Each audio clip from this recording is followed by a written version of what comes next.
Ladies and gentlemen, and welcome to the show. Glad to have you guys here on this Monday. Monday, January 15th, 2023. Thank you for tuning in. Let's get started. First thing I want to talk about is, picture this. Husband and wife, they live in a nice suburban house, and he's got this car he really loves. It's an antique car, and he's always polishing it and taking care of it and everything, and it's his prized possession. But his wife, she says to him, she's often saying to him, listen, if you do this and you do that, I'm going to go out and I'm going to mess up your car. I'm going to scratch it. I'm going to do something to it. And she's always threatening him with that. About every once a week, she comes to him, sits at the table and says, I'm going to mess up your car if you do that. If you do this, I'm going to mess up your car. And so weeks pass, months pass, years pass, and she's always talking about this, and he just ignores her because she never does anything to his car. He's always out there, his precious antique car, he's always buffing it and everything else. So one day he does something she doesn't like. And he looks out the window, and sure enough, she's got a key, and she's scratching his car. He can't believe it. It's not like she didn't threaten him with it for years, but he never, ever, ever conceived of her ever doing it, actually doing it. Now he's seeing it actually be done. This is something different than all the threats. All the time he thought it would never, ever happen, that she'd never touch his car. He totally ignored her, what she was saying, but here she's doing it. Now, this is totally something new. Well, what am I on about? What am I talking about? Well, we're getting these threats all the time. People, we've lived under the threat of nuclear war now. All of our lives, most of us. Me, anyway, I lived through the Cold War. Constantly threatened, building up nuclear armaments and everything else, So it's like the wife constantly saying, okay, I'm going to scratch the car, but it never happens. So after a while, you get jaded to it. You don't even hear it in the end. But now the warnings are here. I never thought I would see this. NATO is preparing for war. This comes from Germany. It says, according to the German newspaper Bild, that the German armed forces is reportedly preparing for a potential hybrid attack by Russia on NATO's eastern flank as early as February 2024.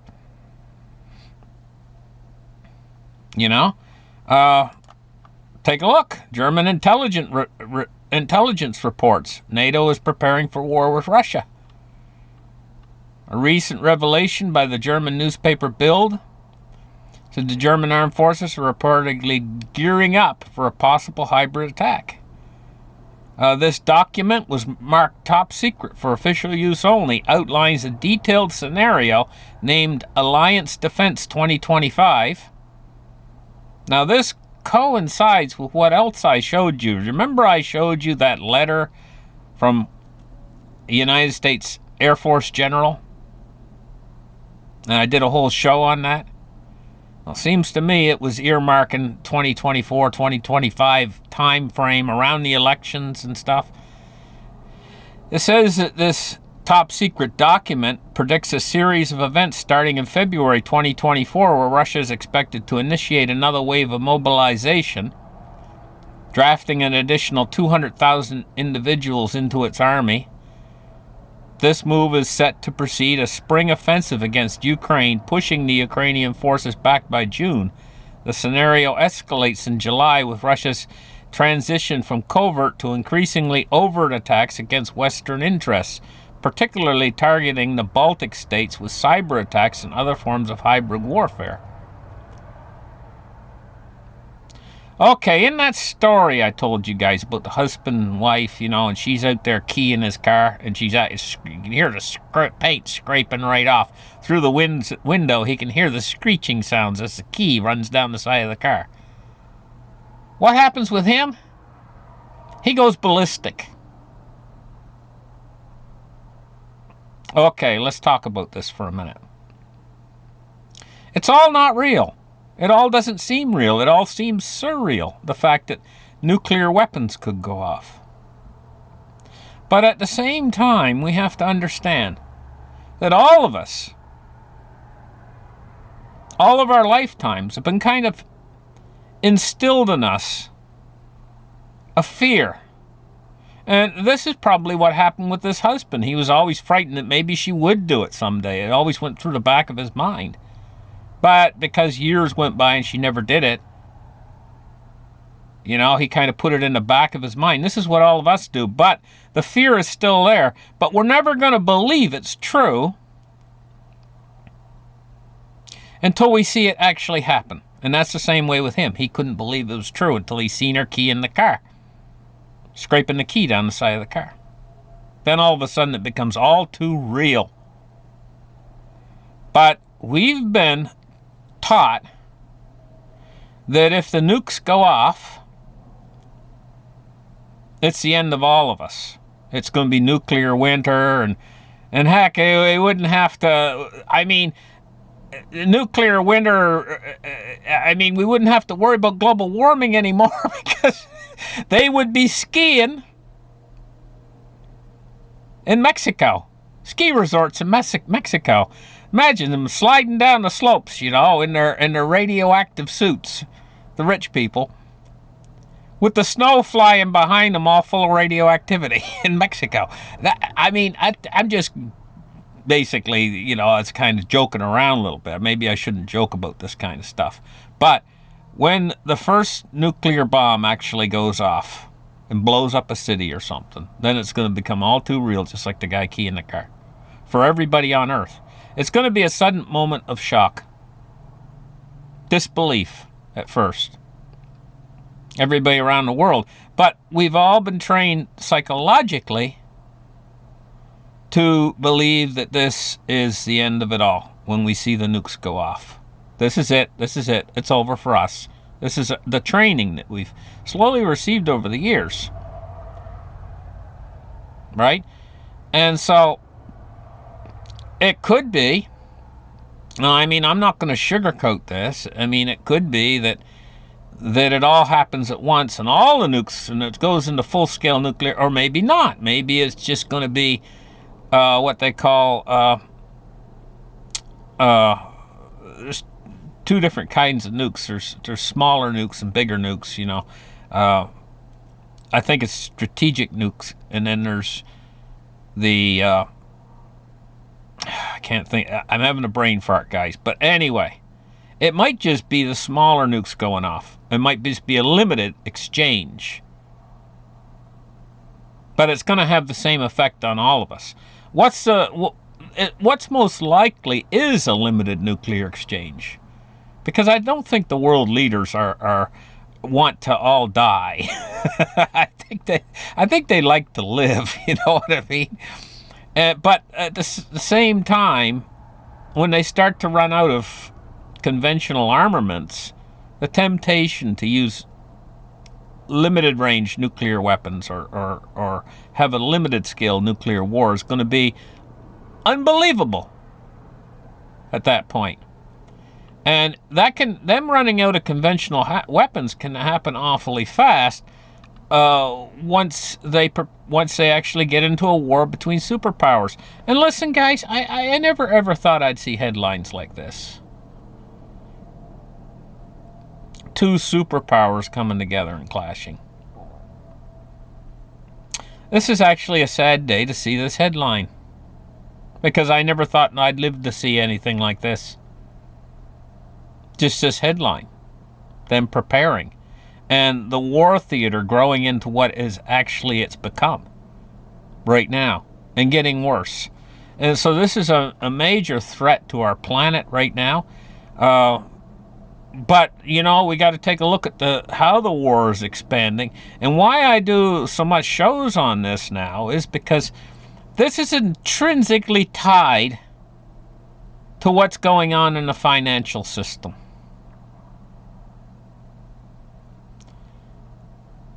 If they hadn't have put us on a Ponzi scheme for a worldwide financial system. And that's exactly what it is.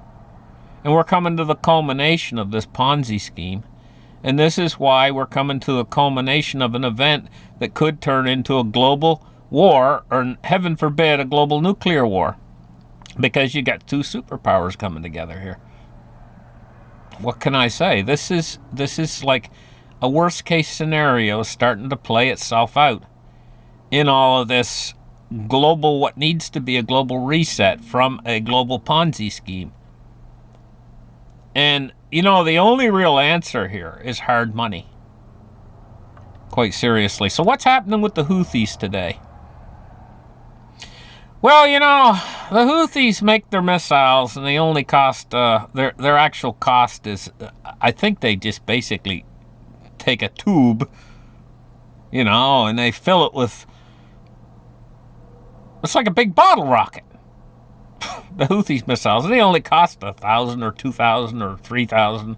I think 3,000 might be an expensive one. Well, we're firing missiles at them to knock the missiles out of the air.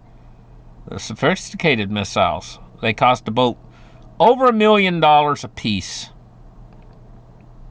So those are the standard ones. We're not talking about the ones who are guided missiles, like in this attack that the United States, when they striked the Houthis in Yemen a day or two ago, I think they used 150 precision guided missiles. I don't know, they're probably well in excess of $1 million a piece, those precision guided missiles. 150. Oh, there, that's in one evening. There goes maybe $200 million just in the missile costs, not counting the jet fuel and everything. Oh, don't worry, just put it on tab. As this global war expands, we're going to have to put more and more on the tab. This goes back on the Ponzi scheme again, which is already overburdened. I mean, how much excess debt are we adding to the, heck, I mean, 34 billion. Oh, let's make it 36. Let's make it 40 billion. Let's make it 50 billion. Hey, not billion, I mean trillion. Let's make it $50 trillion. What the heck? I'll tell you the way this is going, guys. Back, you know, when I was a little kid, like 4 or 5 years old, to be a millionaire was the big thing. Oh, he's a millionaire. Oh, this guy's a millionaire. That was the big thing back then. And then later, when I was a young adult, the big thing was to be a billionaire. Oh, he's a billionaire. Well, you know, that's 1,000 million. Right?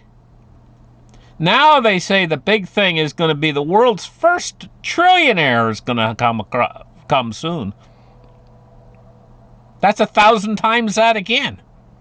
So what are they doing to our money? This is the Ponzi scheme. And, you know, I mean, at a certain point, faith is lost in the purchasing power of the dollar and all the other fiat currencies as well. And this can only end very, very badly. And what it looks like to me is it looks like it's ending in war. This is the reset. The reset comes at every country just, I don't know. What's the end game here? Global annihilation? Is that the end game of all this? So the Houthis now, you know, they're firing these cheap little missiles, and we're responding. I mean, and if we fire one and we miss their $2,000 missile, and it's still coming, we'll fire another one. And if we miss it a third time, you know, I mean, we'll keep firing until we knock it down. At what, $1.5 million a pop? How long is that going to be able to last? Is that sustainable? You know, honest to gosh, I mean, let's take a look here. What's this article here? Artificial intelligence is going to impact 40% of the jobs in the world. In other words, they don't need you anymore. 40% of the workforce gone. Right? Well, the solution to that is this. You know, I mean, let the plaster fit the sore, or fit the. You know, that's a saying my dad used to have. Let the plaster fit the sore. You know. I mean, you want to get rid of all these unnecessary people. Well, you got a solution for that too. And what they do is they take your tax-paying dollars, use it to invest in top-notch research to develop more potent nuclear weapons, and then they take your tax-paying dollars and they use them to build these nuclear weapons to blow you up with. It's just simple, you know? I mean, this is a sick world we live in. And this sickness is not going to get cured until we go through some sort of a massive disruption of the entire global structure. And a new structure will be formed. So, in this convergence, it's almost like, you know, you guys go online a lot. Say you got a favorite site you go to online. Okay? And something's wrong with their computer systems. They use something called servers. Say your favorite site you go into online, you go there one afternoon, and it says servers down, servers under maintenance. They cannot keep that site up and running while they repair the servers that run the site. Well, there's a system here that runs our system. The entire world system. And you cannot do a reset and keep it up and running. It's like the servers. They have to be down for maintenance. The system's going to go down for maintenance. So you say, well, how long is that going to take? Generally, servers are down 3 or 4 hours. Right? How long is system maintenance for the world going to take? If the world crumbles and the entire Ponzi scheme has to be revamped, well, the world's going to be down for maintenance. So what's the world like when the world's down for maintenance? Well, no internet, no power grid, no structure of all the structure that's in place right now that governs the system would be down too while it's all revamped. The whole thing would be revamped. Yes, we will come back from that. Even nuclear war, we would come back from it. A total nuclear war, we would come back from it. But the downtime, even if there's not a nuclear war, the downtime and restructuring for an entire global monetary system might take some time as well. And believe me, if the global monetary system is not working, and it doesn't work anymore, and it can't work anymore because it's finally reached the end of its Ponzi scheme and the dollars become valueless, including all the other fiat currencies, there's going to be a down period where people that are rich now are going to become poor, and some people in this down period that are poor are going to become rich when it restructures itself. But how many people would survive through that down period? Because I'm thinking it would probably have to last months, at least, while it's restructured. A restructuring of the entire system would be needed. In other words, to get rid of the Ponzi scheme and take us back to real hard money again. And why is all this happening? Is probably directly related to what we call money. That's not really money. Having to go back to being real money again. And what about Bitcoin? I was thinking about that this morning. You know, you got to I found out something last night, you know. I found out that Russia's made plans to cut the telecommunications wires. There's big wires that run through the ocean, basically. They're called undersea cables. And I had the article on here last night, but I took it down. But you could read it for yourself. You know, they've already made plans, and it's talking about these plans that of cutting the undersea. And I've been warning about this for a while. They just don't really know.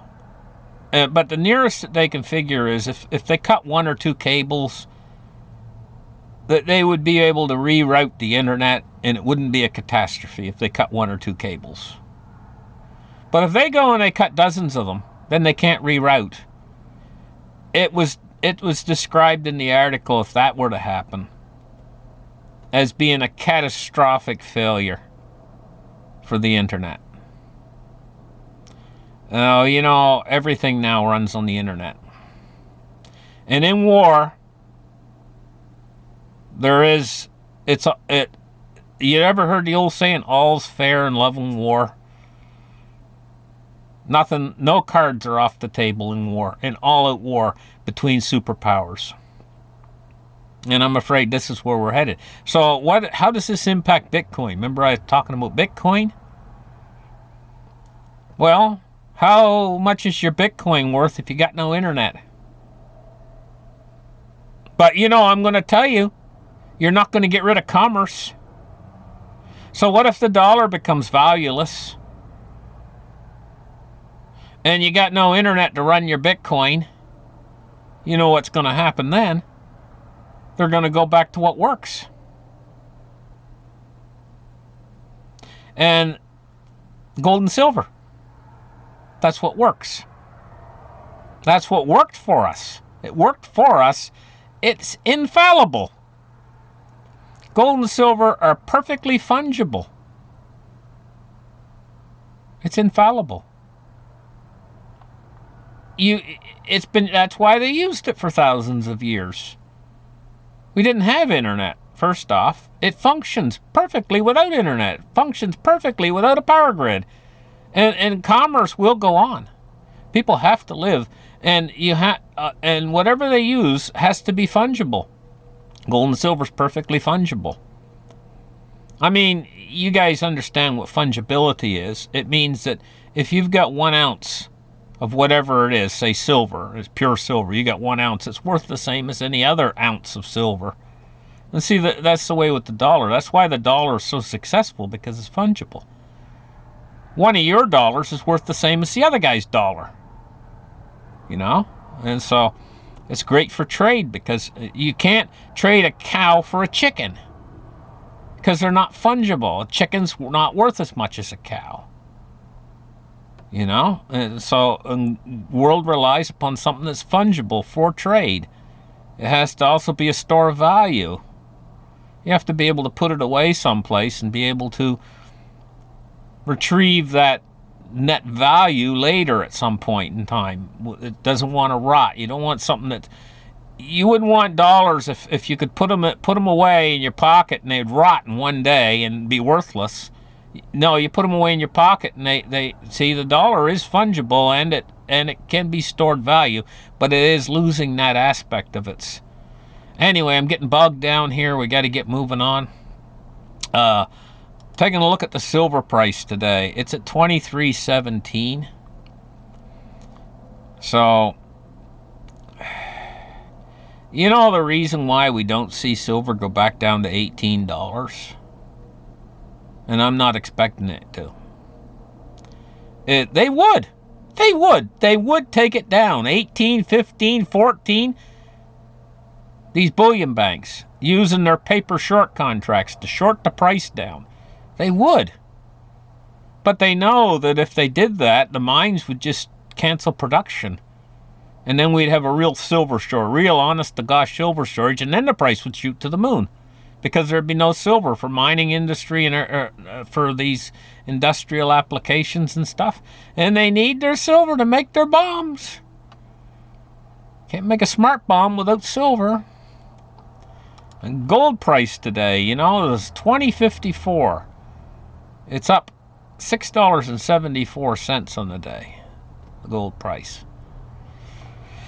Now taking a look at cryptocurrency, we're seeing Bitcoin at 42,447. It's lost a little bit.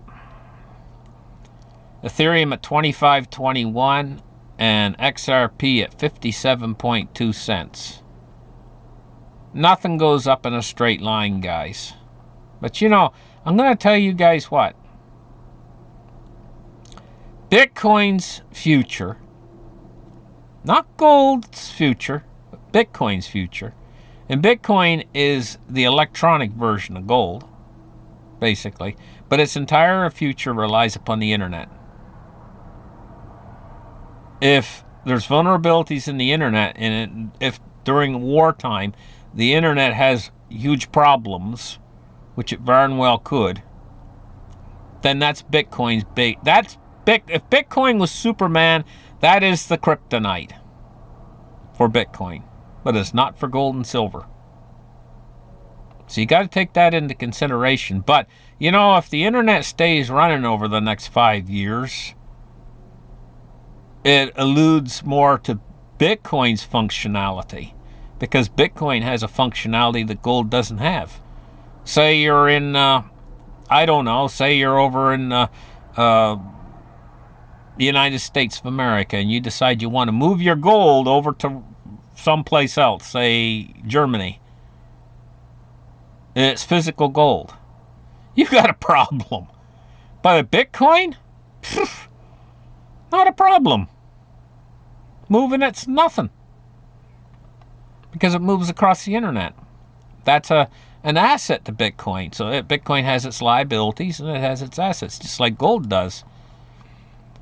The Dow Jones today is down 118 points on the day so far. 37,592. Taking a look at crude oil today, and it is down 88 cents at 71.80. Bonds and rates. We're looking at the U.S. 10-year is at 3.93. It's down 3.6 basis points.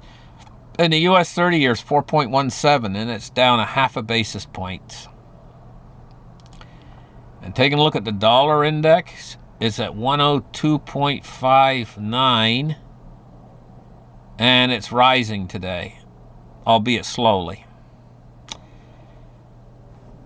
Hit that button, that little button that says like button, little thumbs up button for me. And there's also the little notification icon. If you haven't subscribed yet, please subscribe.